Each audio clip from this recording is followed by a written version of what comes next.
All right, joining us now, it's our annual visit with the GOAT, ladies and gentlemen. Three-time Olympian, four-time All-American, four-time Big 12 Pitcher of the Year, three-time National Player of the Year award winner, the only softball player that could say that ever. She's also, of course, an ESPN commentator. She is also the general manager of the Texas Volts up in the AUSL. She's got her own podcast as well. I speak of Kat Osterman joining us here on In the Circle D1 Softball, powered by 643. I believe this is her fifth year in a row coming on the pod, so I appreciate you. Yeah, it's been quite a bit. I think when I unretired might have been the first time, or Yes, well, the year after I unretired, because you spent a year speculating or talking about it. So we did, and then you gave the full details of like what actually happened and cleared the air, which was one of my favorite episodes ever. I want to start. We got a lot to talk about in a few minutes, but I do want to start. You've got a podcast, Picture Perfect Podcast. Tell me about the podcast for those that may not be aware. yeah, it's a podcast where we talk all things pitching, more mental and emotional and like development stuff. I co-host with Holly Pierce, who is the I don't know her official title, but the pitching coordinator director for the Firecrackers with Tony Rico. So her and I met couple years ago when I got involved with the Bombers, and we just talk pitching quite a bit. We would throw ideas off of each other, and to be honest, our bosses Tony and Scott made a podcast, and we were like, dude, if these two guys can do a podcast, let's like we wanted to have everything in a row, like because we are perfectionists by all means. And we were like, forget it, throw the order out the window. And we were like, all right, let's record. So we started recording some episodes, releasing them. It is not still not orderly. We basically get on and just come up with a topic and talk about it. We now with college softball going on, occasionally during season, we'll talk about performances we've seen or what pitchers are standing out and why. But we've done everything from talking about speed over spin, talking about car rides homes with parents. We had Tegan Kavan on and Brooke Vessel, who works with me at the Bombers, but also went to OU, Ole Miss, and A&M. So just talking about various different approaches to pitching that she was part of. So yeah, we're trying to get more guests on. We sometimes take long breaks because we're both very busy people being moms and pitching coaches and all the things. But it's been fun. It is on Spotify and YouTube. We aren't on Apple yet. I don't know why, but we just aren't. But I also don't stress about it because we're just doing it. It's a passion project. I love sharing pitching, love running into parents and kids who say they've listened to it and that they, learn a lot from it because I think the biggest thing is we're not trying to teach them to pitch via a podcast. We're really trying to teach pitchers how to think about pitching, what other aspects you need to think about while pitching, and then really for parents and new coaches, just talking about, hey, like remember this with your pitcher, and how to help them develop. So it's been fun. We're 25 episodes, a little less than a year, I think, doing this. So we're excited about it, but trying to get a little more routine with it so that way we don't have long breaks. It's not easy. It's not easy. Trust me. There's times where you're like, you got to get out. But it's good. It's a lot of fun. And I'm glad you talk perfect pitching because there's been a lot of talk in the sport about pitching in today's landscape. There's so much offense. I mean, we just saw it over the weekend. Some of the scores were like football scores that teams were putting up. Where is somebody who broadcasts, somebody who's coached, somebody who's plays, somebody that watches? What do you make of the pitching today? Is it down? Is it? I mean, and people say obviously the offense, the hitters are better than ever. There's video technology. But what do you make of all this offense where it seems like every team has pitching questions, or it seems, for the most part, either with their number one pitchers or their staffs, everybody seems to have some pitching questions of some sort. What is it? Is it exaggeration or is there something to it? No, I really think we're in more of an offensive game. I would like us to be in a little bit more of a little more of like an even balance. But I think a lot of it goes, one, it's bat technology. Two, it's the way these athletes are able to train now. There are pitching machines that can get up to 72 miles an hour. So while you throw that, there are machines that can train kids to do that now. I don't think they even reached 68 back when I played. I don't know. And then on top of it, you just have more scouting. And like scouting isn't just video. It's not like you just go watch a replay of a game streamed. Like you can cut it, you can slow it down, you can dissect it. You have all the patterns, like they typically throw this in a 2-1 count. So like hitters are able to think about things if their teams go into all those dynamics way differently. And so pitchers have to truly be a master of 2 and 3 pitches in order to keep hitters off balance. And I think that's the biggest thing is, and we've talked about it before, is there's a lot of pitchers that are, and we've talked about this on my podcast actually. People are trying to be a jack of all trades. And it's like you can't be a jack of all trades and master none, and then go up against some of these hitters who really just are being able to be prepared. So if you're a curveball pitcher and you primarily throw that, these hitters are going to be ready for that. And elite hitters can. And so that's where I think when you watch, the top ranked teams, it's just a matter of you have to be able to be more dynamic as a pitcher. And I think more pitchers try to learn all the pitches instead of, and I think you and I have talked about this before, like I can throw out names and you can tell me what pitch they were known for or 2 pitches that they were known for. So, Monica Abbott, she was going to come with a rise ball, but it was elite to where you couldn't really prepare for it and you had to know which level. I was probably going to throw you a drop ball. Again, was it going to be in the zone, out of the zone, short hop? You don't know. Taryn Mowat was going to throw you a changeup, but she could place it and make you guess on whether that was going to be in the zone, out of the zone. Alicia Hollowell, like all these pitchers of the past that have these high numbers had something that was elite. And I think we have more pitchers going into college where everything is good, but nothing is elite to where now you're able to use your good to offset the elite, but you can't offset good to good sometimes if you're not able to locate. So, but I think, I mean, it's twofold because hitters are also getting better. Obviously, training has increased and all the abilities for vision training, reflex training, all the things. And so, but it definitely is more offensive. There's a lot of home runs leaving the park. But at the same time, you go watch, and I think a lot of the home runs aren't necessarily great pitches either. Well, and I think it also adds to your point. If you're one of the college coaching pitching coaches, if you develop this pitcher, you don't know exactly what's their best pitcher. You're spending time trying to figure out who they are, and sometimes you don't find, you find out maybe the hard way going up against some of these elite offenses and hitters. So that's part of it. Whereas maybe the pitchers aren't as polished right away, which also, especially in this era where you have to throw so many different arms against these lineups. Yeah, well, and that's the thing. I mean, you're not polished and you have to go multiple times through lineups, and you have lineups that can actually sometimes punish you if you make a mistake. And I think that's the biggest thing. I mean, I called opening weekend at UTSA where Nebraska, Washington, and Texas were, and full blown, like every pitcher, when they made a mistake, it was punished. And I think that's a lot of times in the past weeks 1 and 2, you can make mistakes and you might give up a hit, but it's not like absolutely punished. And I was just watching hitters be prepared for the mistakes, especially. And then you have to see those lineups more than once. You go into conference series now, you're gonna have to probably see them twice if you're a starting pitcher or somebody's ace. So how are you going to make yourself different, or what are you going to do different that the hitter can't be prepared? But the staff approach is really coming, and I think there are some people that are using it extremely wisely. Like I think we've seen Jordy Ball already finish and have like 5 saves, and they're doing a really good job of trying to bring the freshman Alexis Jensen along. Like they're not scared to throw her in. I mean, heck, she started their first game of the year against Washington. Hey, go play a top 25 team. Let's see what you can do. But hey, you don't have to go 7. We need you to keep us in the game through 4 or 5, and then we got somebody who can close it out. And don't get me wrong, they also use Hannah Camenzind and some other arms to offset when they can. But the staff approach is really coming. And I like it because then you can have a pitcher that's elite at 1 or 2 things, and then somebody else who's elite at something different come in and behind them and change it. But it goes back to you can't have a curveball rise ball pitcher who's not elite at one of those, and then another curveball rise ball pitcher who's not elite at one of those come in, because then you're just letting them see the same thing. So, I think there are different teams that are doing things really well. Texas has, at least this last weekend, pulled back on Tegan Cavan and let their other arms throw in order to see what they can do, because they're looking for that second starter, like who can start and who can finish to where they can piece a game together and she doesn't have to throw in all 3.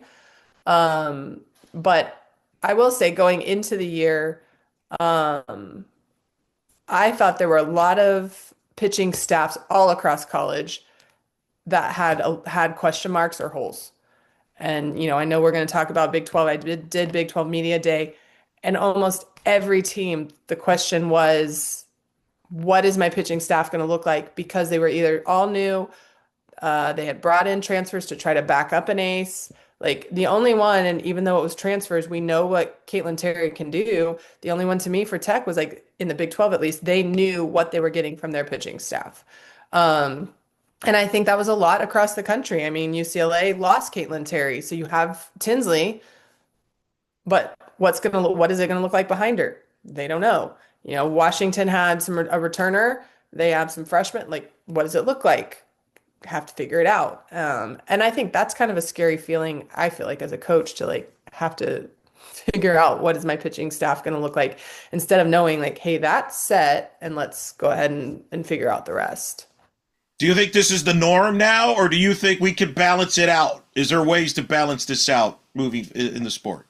Well, I think there's ways to balance it out, but I think the other side of that is as a pitcher, you have to stay where you're at and develop. And I think we see that. Look at Tennessee's pitching staff right now.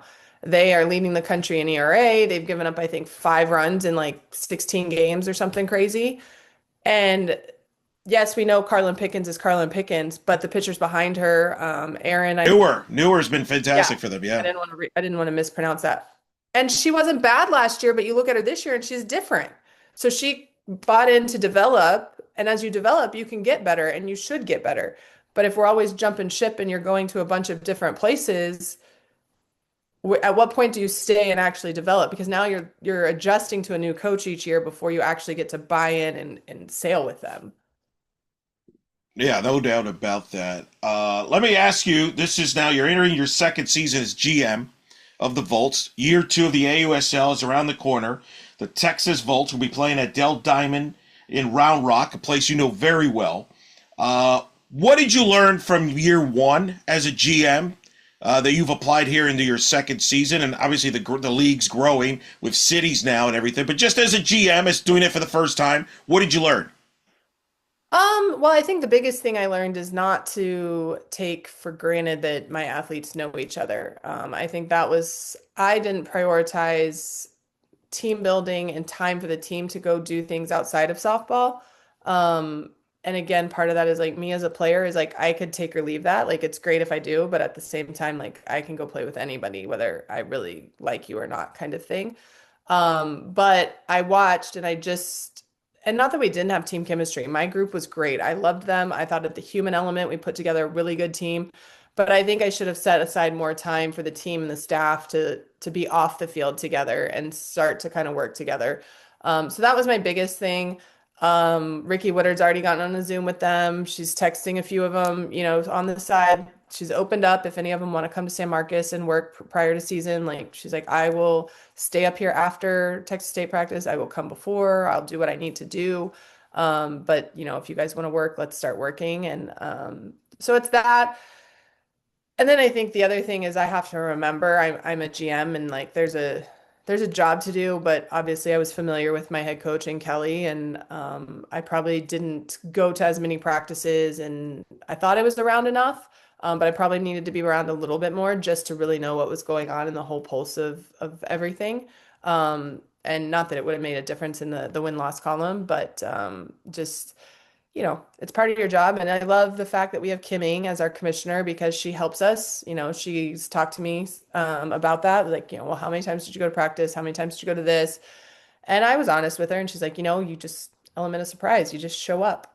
So that way everyone's like on their toes and on their game. But she's like, you don't have to go to everything, but you just show up so that way you're clued in and you get to see what's going on. And but for year one, I tried to not be too involved what was going on the field. I'm not trying to coach and GM. Like we hire coaches for a reason.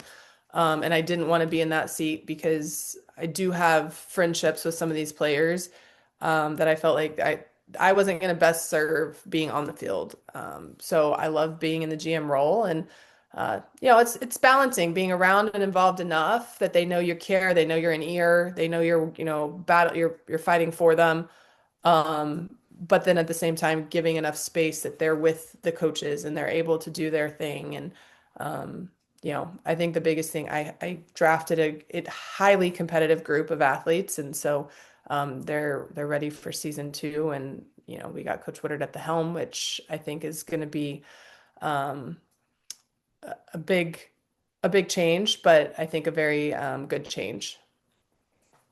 You have a lot on your plate as it is this time of year where you're broadcasting games, you're getting ready, you're trying to know teams and stuff like that.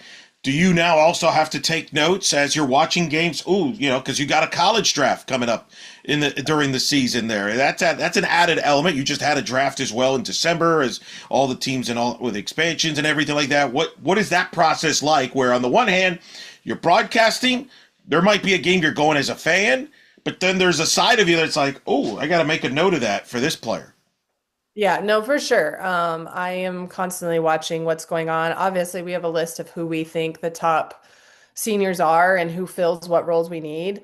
But occasionally you see a senior stand out, and it's like, okay, let's circle her, and it's just we got to look and we got to figure out who's there, what can be done. But at the same time, everyone would love to have the top three arms in the country. But if you don't get one of them, what's next? So trying to and two, it's sometimes finding, who's going to fit with our team. Like, you know, we have to carry five pitchers. We have to have at least two catchers. I already have two catchers. I have to make sure we only get 16 roster spots. And it's like, and five of those are arms. So now you're having to figure out, okay, who can play more positions, or what position are we, maybe thin at that we need to make sure we have someone for that in case somebody goes down. So you're always trying to keep an eye on, who might you want to draft, but at the same time, it's also who might we draft in our provisional rounds that we then put in, what we call our opt-in pool, where if somebody does get hurt, they can be activated and come play for a week or two, because we want those athletes involved. Because if people get hurt, we need good people to be able to come and play. But at the same time, as athletes retire, we can pick those athletes now up to fill our roster. We don't always have to fill the roster with just college kids. So yeah, there's a lot going into it, but always highlighting seniors who are having good years, and keeping an eye on them.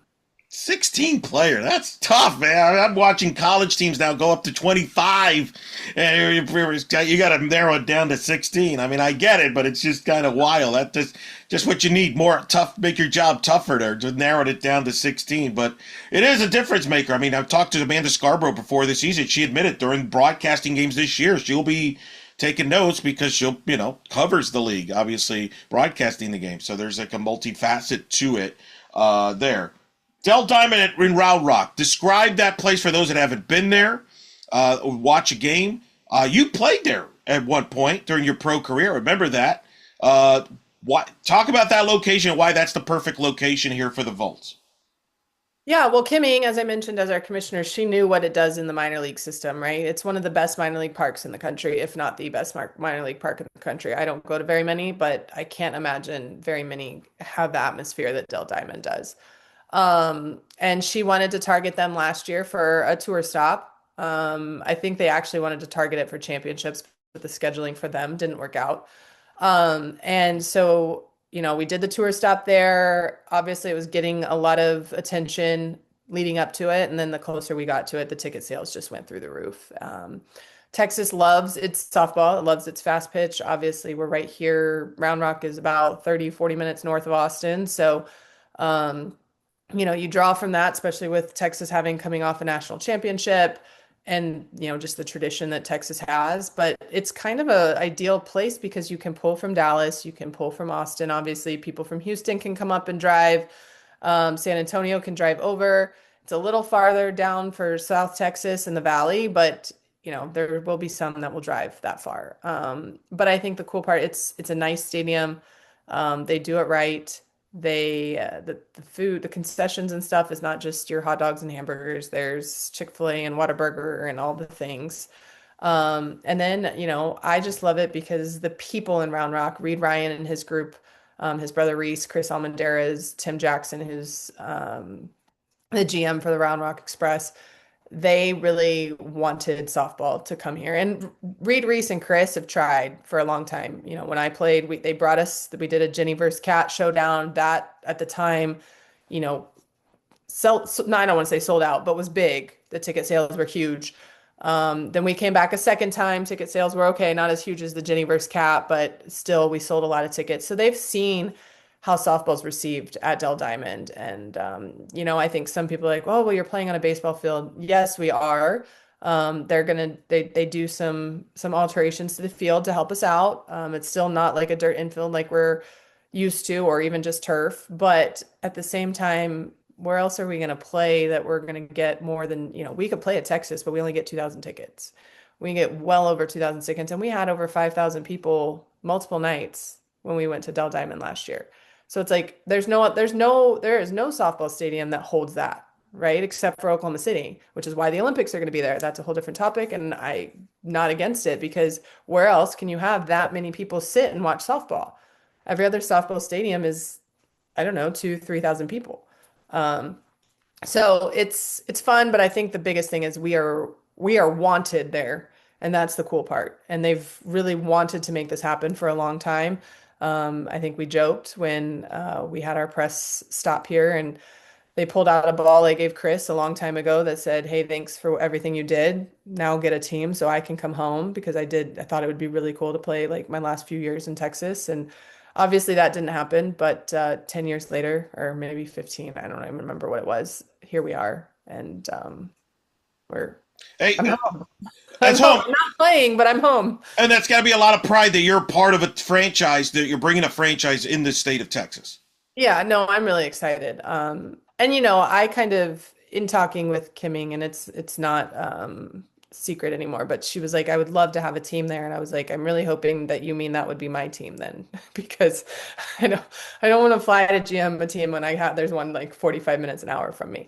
So and she was like, yes, of course. But it's nice. It's really fun to be part of that. And obviously I spoke before our opening game last year, and it is. There's a lot of us that are born and raised in Texas, play softball in Texas, whether we stayed here or not. Danica Coffey's on my team. She's from Texas. Alyssa Denham's on my team. She's from Texas. They are so excited to be able to play at home, even though they went to LSU and Arizona respectively. Like they're excited to play at home and have a pro team to where now they're, influencing the little girls that they once were. And so very proud of that and excited to have the Texas Volts in Round Rock. So that way we are the state's softball team. So that was debated too, was whether it was going to be Austin Volts or whatever, but we decided on Texas because now the whole Smart. state can claim.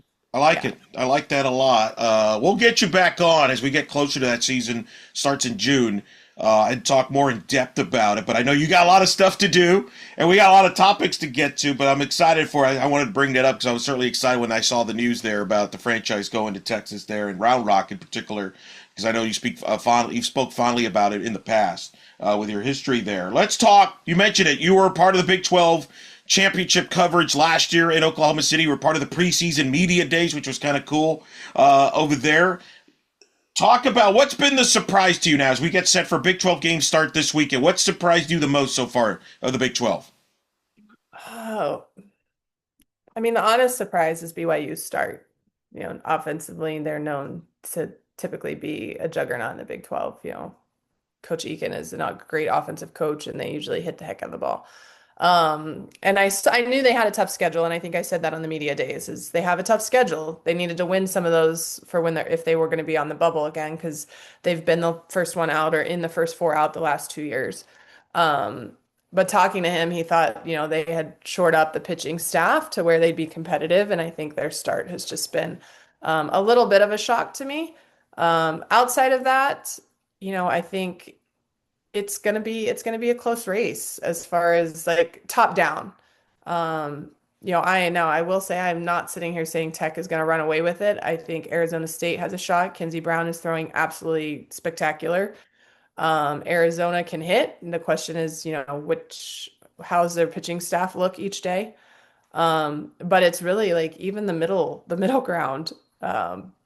Everyone's kind of even right now. And so I'm really interested to see Big 12 play start and see how that shakes up. And on the opposite side, like Kansas, who's finished towards the bottom recently, they're actually playing really well. I shouldn't say actually, that's not nice, but they're playing really well. And there have been some games that they have won that I'm not so sure a year or two ago, without the experience that they have, that they win. So, Well, I um, think I think the Kansas part is valid though because they were picked near the bottom of whatever preseason polls by the coaches.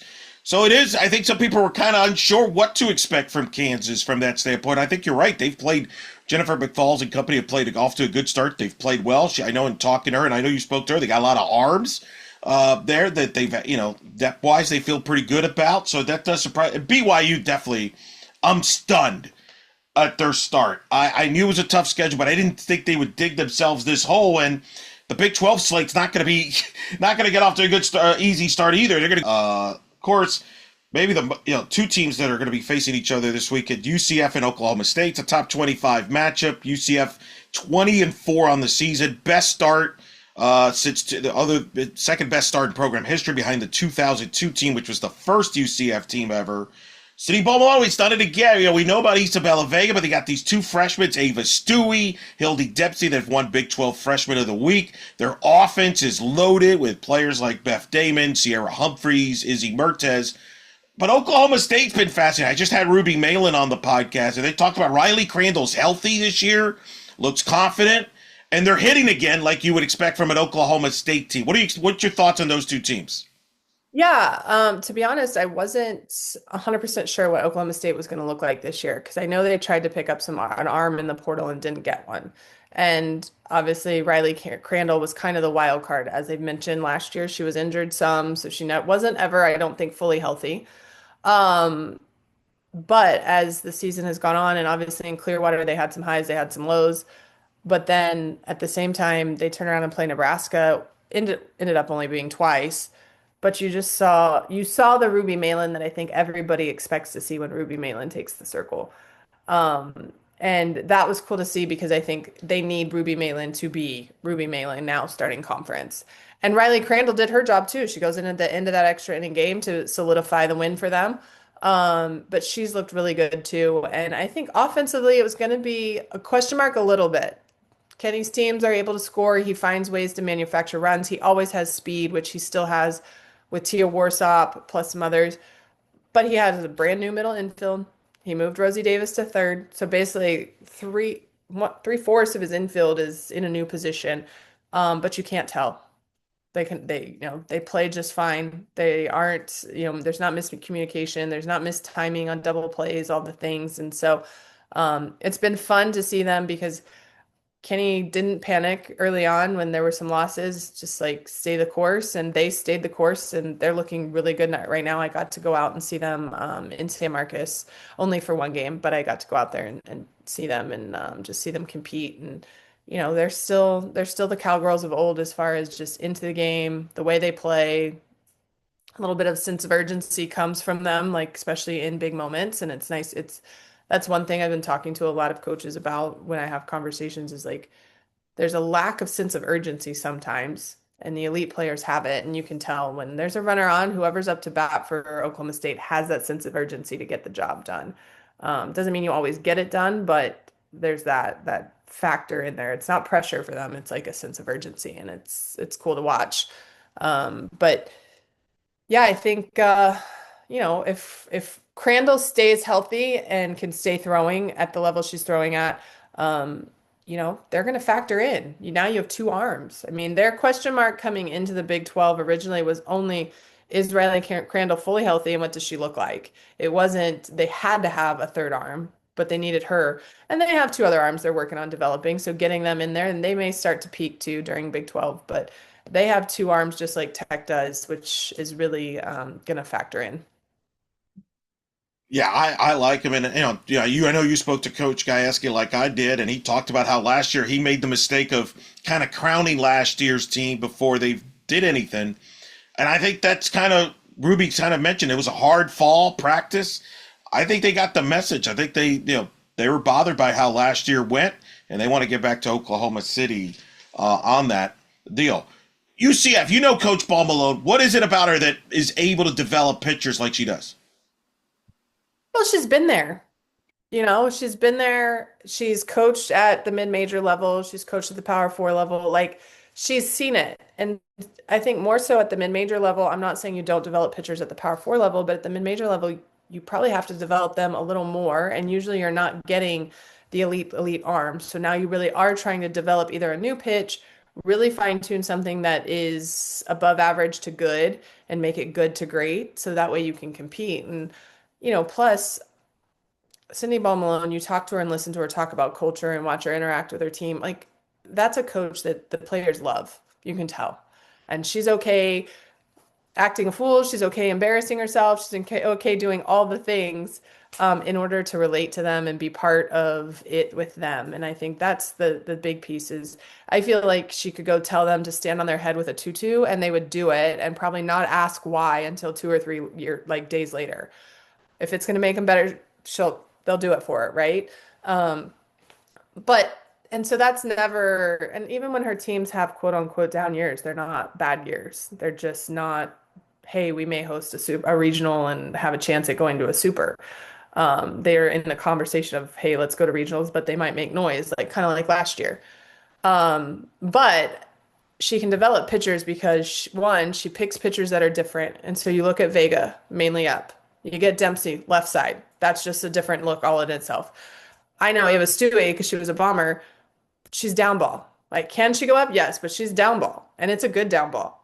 So she has right there, take out any other arms, but those three are all vastly different that you can mix those three and have a really good game plan. And I think the other piece that I like with when I watch her is she doesn't let them get too far into trouble before she makes a change.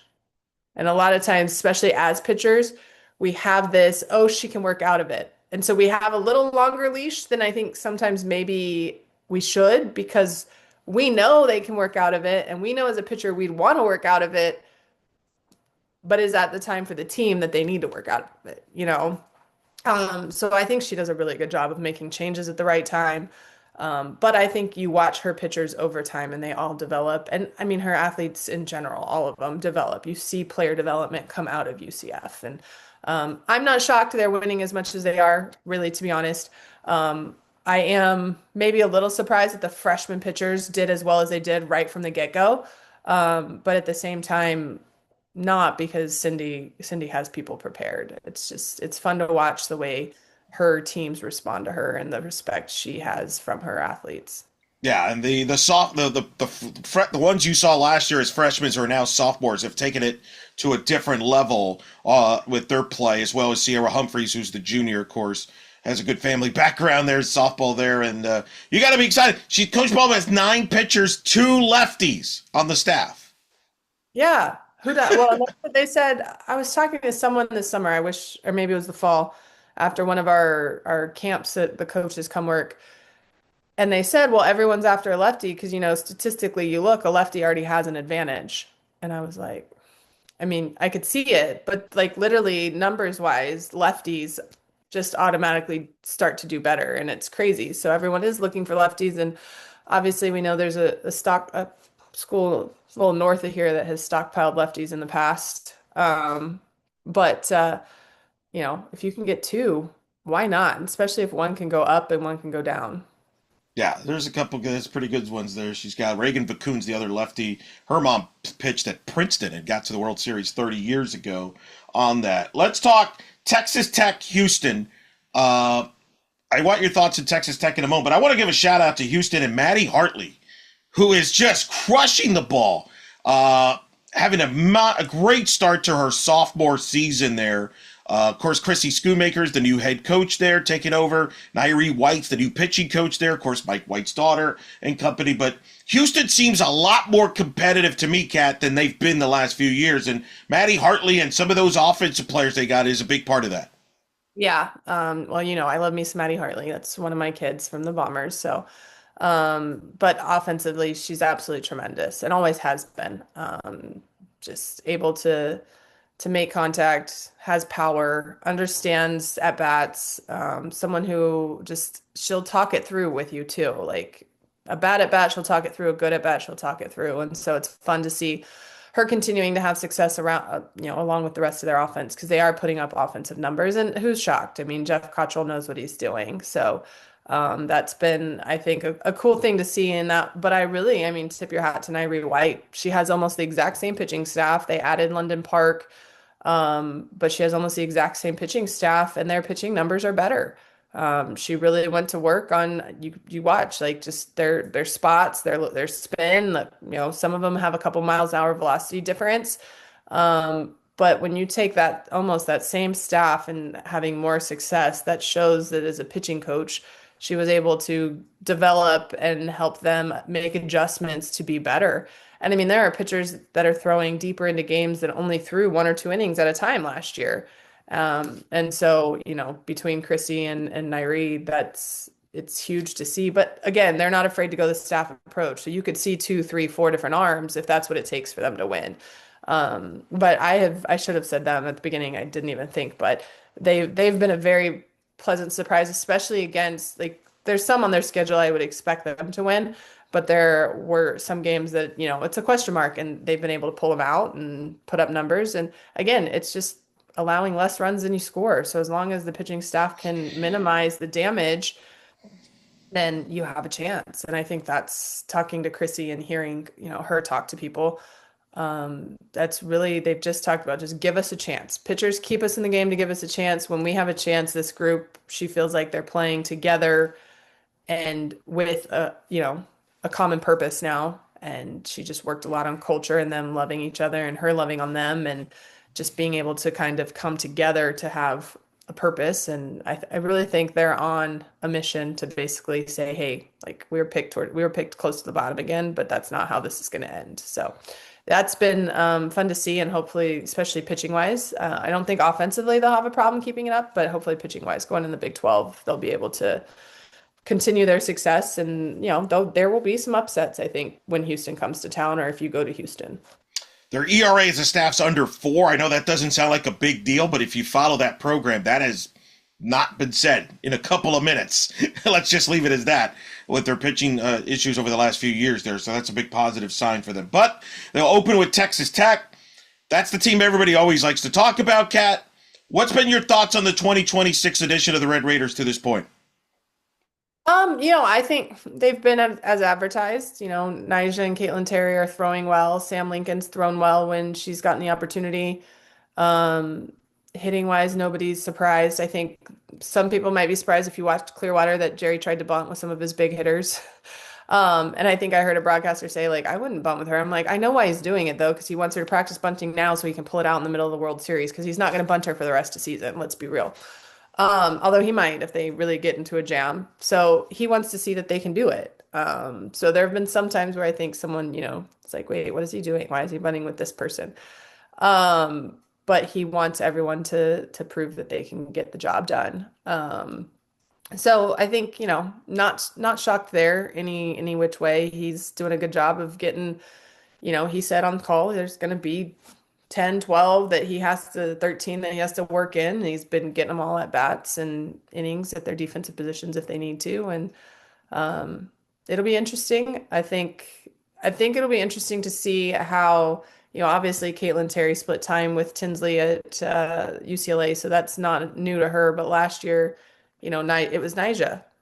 And, Chloe started some, Sam Lincoln got some innings, but I mean, primarily it was Nyjah. And now, is she going to be fresher, being able to split with Caitlin Terry?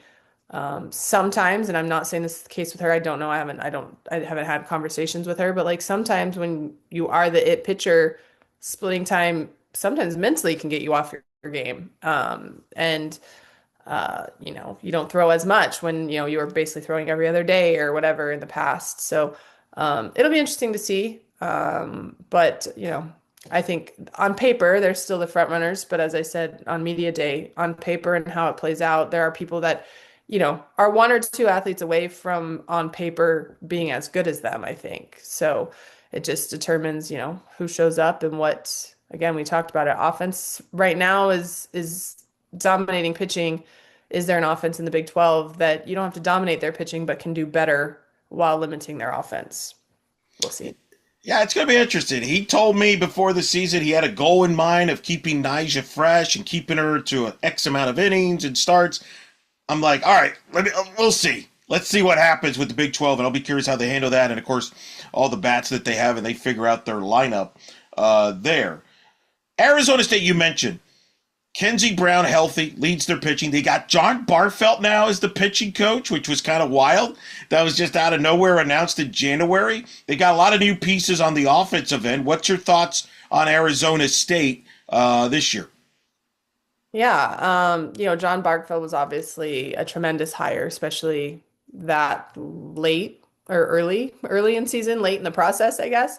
But rightfully so. I mean, he was probably the one person who is highly qualified and was free. I mean, we know he retired from Oklahoma State, so he's been helping Patty with USA stuff. But other than that, I don't think he had a job tying him down. So, and he has familiarity with Kenzie Brown, which was probably a priority as she's a senior and going into her last year.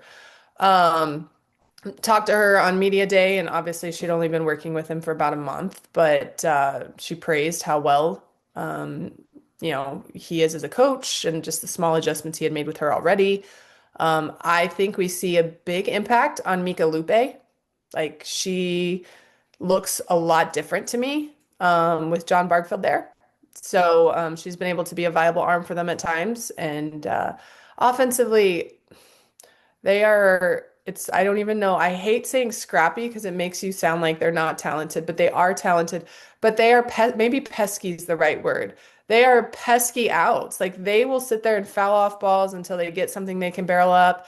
They will foul off balls and something will bloop in. Like they just are hard outs, I feel like. And they play with that kind of pesky, almost annoying energy if you're on the other side. Um, but they have their hitters. They have Wendell, Sam Swan's there. Um, but and then the or two or three trio of freshmen from last year that are now sophomores are continuing to do things. But I think the biggest addition, and she's really thriving there, has been Kaylee Pond, the Iowa State transfer that went to Cal, from Cal to Arizona State. But she has had some big home runs. She's had some big hits for them. And so I think, she's been a big addition as a hitter piece because she's left-handed. She's not slapping, she's hitting. And she's just been a big addition, plus a lockdown center fielder now, too, for them. Yeah, I remember speaking to Wendell. She said, "Watch out for Pond. She's going to be a big difference maker." She's been correct on that. There, and so you could tell already that Barfeld's had him. Because I wondered, coming in when he did, can you make an impact right away as a pitch? And you see, it sounds like you believe he has already. I do. I really do. I just, obviously having followed ASU last year, I coached Sam Swan. So the theme of this podcast, I coach kids all over the country. I think I counted and I have like 37. Ooh, okay. It's 4 years. It's truly 4 years worth of bombers now, that are in college, which is crazy to think about. But, um, so I followed and, I'm telling you, Loopy's the one that I think looks a lot different. I didn't see Issa throw at Arizona to know what his impact on her has been, but she's been winning ball games as of lately. So, and I think too, sometimes it's not an overhaul of how you throw as much as it's a small adjustment, and it might be a physical adjustment, but it's small that can change how you locate or how it spins. So um, I think his impact was almost immediate simply because it's a different voice and a different buy-in, and he's there. They know he's there, and he knows he has to help quickly, and so they just got to work. And um, plus, the man's no stranger in pitch calling against elite competition. But not stranger to the conference either. So it makes a ton of sense all around. Two teams that are very young, but I'm intrigued by Iowa State, Baylor. They open against each other. Iowa State had the great year last year where they finished in the top four in the Big 12 in the regular season and, of course, got to the semis of the Big 12 tournament, but didn't make the tournament because of their non-conference. Baylor, such a young team. Glenn Moore, I spoke to him. You spoke to him. Super young. Didn't know what to expect. I'm not going to do a Glenn Moore impression because it's terrible. But yet here he is. Quietly, they're playing good softball, and I feel like they're under the radar. Nobody's talking about them. They're kind of the mystery team. What's your thoughts on those two teams? Yeah. So we'll say Iowa State was my sleeper pick or my dark horse for the Big 12. Obviously, we saw last year they came on strong towards the end, ended up making a run in the Big 12 tournament. I think finished third in the Big 12, if I'm right, if I remember my numbers right. And That so is correct. That is correct. they were my dark horse because they almost return everybody other than Angelina Allen graduated and obviously Serenity Trice transferred to Arizona. But other than those two, they return the bulk of their offense. They return both arms in the pitching circle who are experienced and came on really strong at the end of the year. Um, there have been a couple games of theirs that I was surprised didn't go their way. But overall, I think they're in a good spot. That's what Coach Pinkerton talked about. I hope we come out a little bit hotter than we have in the past. And they're in a good spot record-wise right now. And going into this first weekend, it's going to be a test, and as you mentioned, between both of them. Baylor on the flip side, like you mentioned, young, especially offensively, but also young in the circle. Sadie Ross is a sophomore. She's the only really returning pitcher. Had a lot of innings last year, but again, a sophomore. And then you brought in Cambry Krager, who came over from ASU with minimal innings, and Peyton Tanner, who came over from Tennessee with minimal innings. And the two of them don't have a lot of innings to where you fall back and say, okay, yeah, I faced this team as a freshman. Well, you didn't, and so, but I've also liked how Glenn Moore's used his pitching staff. He's rotated them in and out, making sure they're all getting innings, that they're all getting experience before Big 12. Offensively, most of the time, like they have a lot of success. They do just enough, which is, again, if your pitching staff keeps you in it, find a way to do enough to win. But it's been interesting to watch both those teams because there have been some games where you're like, you would have thought maybe they won, or it would have been closer. But then at the same time, they both win when they need to, which is key. You have to win the games that on paper you're supposed to most of the time, and they've been able to do that. But it'll be interesting come Big 12 now that one, you're going to see teams three times. And two, there's a pressure because you want to have a seating at the end that's good. So, I mean, I guess the plus side is they all go to Oklahoma City no matter what for the tournament, but you want to have a good seating. So it'll be interesting to see. I think Baylor's pitching if it's on, might be better than Iowa State's. But as we said, Iowa State, I think, is a little more experienced offensively as they were really young last year. And now they're just kind of young. Kind of young, yeah. Utah's another one to classify in that category. Young. They got a new pitching coach, Carl Golan, there, and I think they're still kind of building there. Amy Hogue, their upgrade there. But so that's kind of, I think Utah's kind of similar in that conversation. What's your thoughts on Caitlin Lowe's Arizona team? Oh, I think they can still hit. In fact, I think on media day I said something about Taylor Beal might be the key for them offensively because she's been known as their defensive player.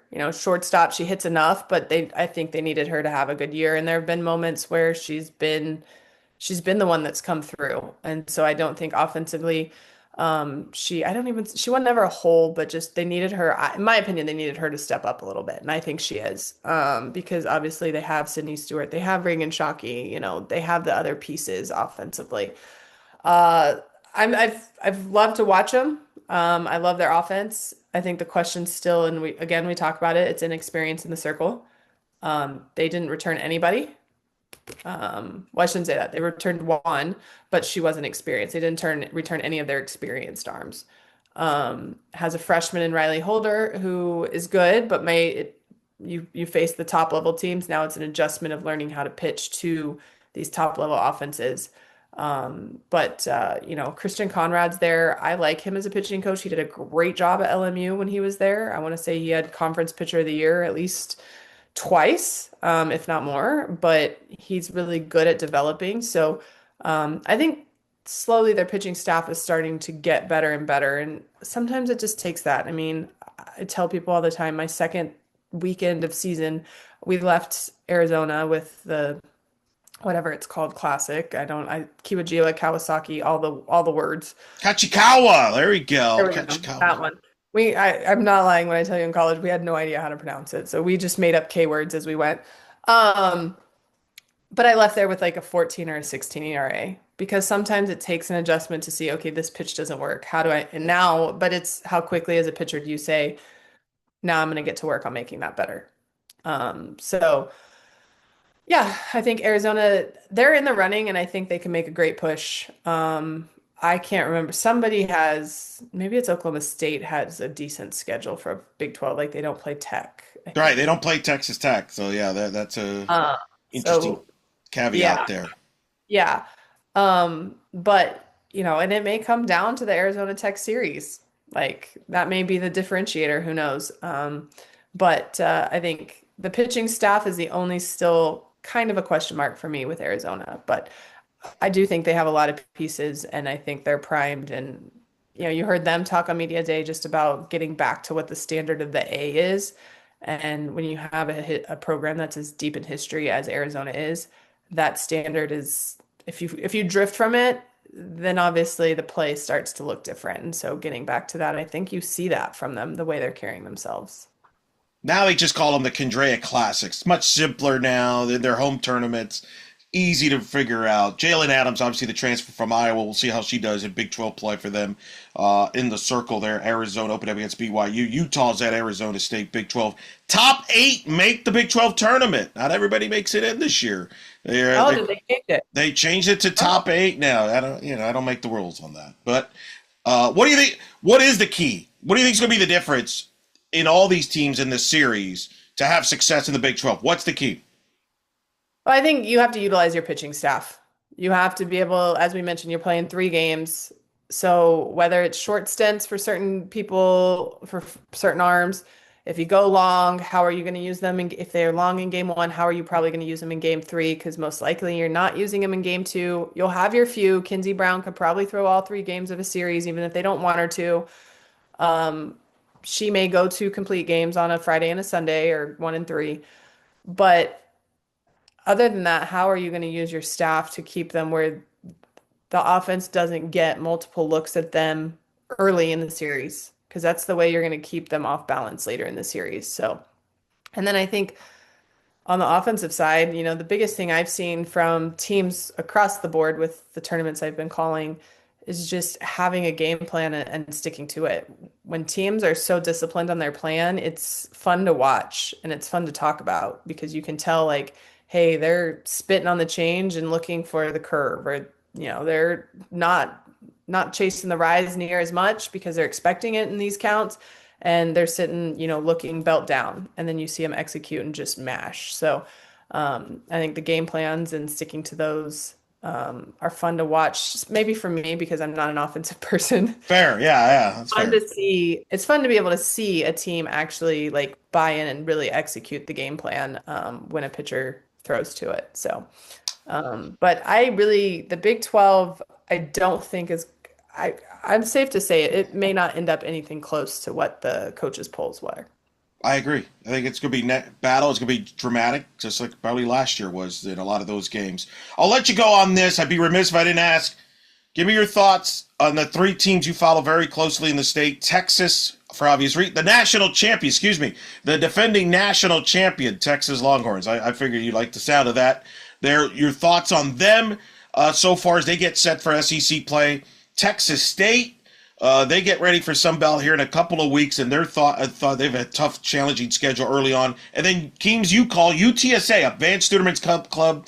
They're going to start American Conference play, a much improved team. Your thoughts on those 3? Yeah, Texas, I think, is still primed, and that's not biased. I'm just saying they graduated Mia Scott, Jolie Mitchell, Mac Morgan, and Katie Simis for the most part. Simis was an incredible role player, so they do have to find someone who can buy in and be the role player, get the starts occasionally when you match up well. But I think the biggest loss, and don't get me wrong, Mia Scott's a huge loss, but they have 2 freshmen who are playing third and hitting well, that have, I don't want to say filled the hole, but filled it well enough. I think the biggest loss is Mac Morgan in the fact that they knew every day they put her out there what they were getting. And right now they're trying to find that person. Who's the person that can go get you 5 innings against Florida or Arkansas or whoever? And then if you need Tegan to come in and close, you can. So to me, that's still kind of the question is who's going to be the 2 starter or how are they going to attack a game 2? with the staff they have. They have arms. It's just a matter of, who's going to step up and say, I'm going to be the one and be consistent with it. Early in season, Cam Salmon had some really great outings, so I think she's capable. We all know Citlali Gutierrez is capable, but as a junior, she was used mostly in relief. So can she start and still be in her form that she was as a sophomore when she started off and I think beat Tennessee and somebody else ranked like bang bang. So that's the question there. But offensively, man, they haven't missed a beat. Um, I don't want to say they don't really look a whole lot different. Opening weekend, they were very disciplined against Nebraska. I don't know if that was an Aaron early wine factor or not, but I will say, with Singleton leaving and him coming in, they haven't missed a beat offensively. They still look amazing. They have more speed, so Mike can run more. There's still some small ball from the kids who can run. But it's been fun to watch because offensively, I think people might have questioned, what was going to happen when Singh left, and man, offensively, there's not a question there. And Katie Stewart's having a tremendous year behind Reese Atwood so far. So, when you can protect Reese to what Reese has to get pitched to, and then you have to face Katie Stewart. In fact, I think Katie might, and I don't know the walks numbers, but at least when I've tuned in, I feel like Katie gets pitched around probably more than Reese right now, which is a good thing because then that means Reese can hit. So Texas State, they look good. They have arms. I think that's the plus side. Still, trying to figure out how to piece some of those together. Maddie Azua is still Maddie Azua coming from the left side, looks great. But offensively, they can put some things together. She has three hitters that transferred from Texas A&M and ended up in San Marcos, and all three are really making an impact. Obviously, Ayanna Coleman was the player of the year in the Sun Belt last year and newcomer of the year, so she's still doing her thing, leaving the yard. Also being able, though, just to spoil at bats, people trying to pitch around her, but she's good enough to get a barrel and hit a single or a double when you're trying not to pitch to her. So I think that's been cool. There's a couple holes occasionally in the lineup that they are trying to find, who's going to step up and be consistent. But she has options, which I think is the depth is a big thing for her. So excited to see what they do. I think they're primed to have a really good season. And again, watching them play, they're kind of playing like the team that did in 2018 and even more recently, what was it, 2 years ago before Jerry left, that won that conference tournament to where Jessica Mullins' senior year, yeah. where they know they're good enough, and now it's about being good enough every single day, and not just rising to the occasion when you play good teams. So, and then UTSA, I think they're going to make some noise in the American, and that's what they want to do. I'm obviously down there quite a bit. Much improved offensively for sure and defensively. In the circle, they have 9 or 10 arms, which I think that's been the thing is how do you get that many arms, enough innings? But they're trying. They have a freshman, Arlette Hernandez, who is conference pitcher of the week this week. But she's good. She spots the wall well. She's good upspin. But she's been able to keep them in games and has majority of their wins. They are trying to figure out like who can win behind her. But they'll piece together outings as well. And they have enough arms that if they hit the right day, there's arms that are really good that keep them in games and are able to win games for them. So much improved. Van handed over the pitching to Mac Morgan. They call her Coach Natty, so don't be surprised if you get an American game and you hear Coach Natty. But Van handed over the pitching reins, which has allowed her to be present in more of the game. And I think that's where you see her impact because we all know Van. She's passionate but positive, and just you see her impact now on all sides of the ball, and she can focus on the whole. And Mac Morgan's done great. You see her go out, just her same walk, have a stern, like I don't even know if it's a stern conversation. Her face makes it look like it is, but the pitchers respond almost instantly. So that's been really great for the Roadrunners. So yeah, they've definitely played better. So it's been exciting to watch and commentate. And look for Kat Osterman to commentate some more games, not just Roadrunners, but across the country on the ESPN platforms. Follow her on social media for all the latest on that. Make sure you listen to her podcast as well, Picture Perfect, on YouTube, on Spotify. That'll be out there. Make sure you subscribe, give a good star review there. Kat, always a pleasure. We always go long, but like I said, I appreciate you taking the time for the busy schedule. We'll catch up soon, I know, but thanks for always being kind to us. Yeah, thank you.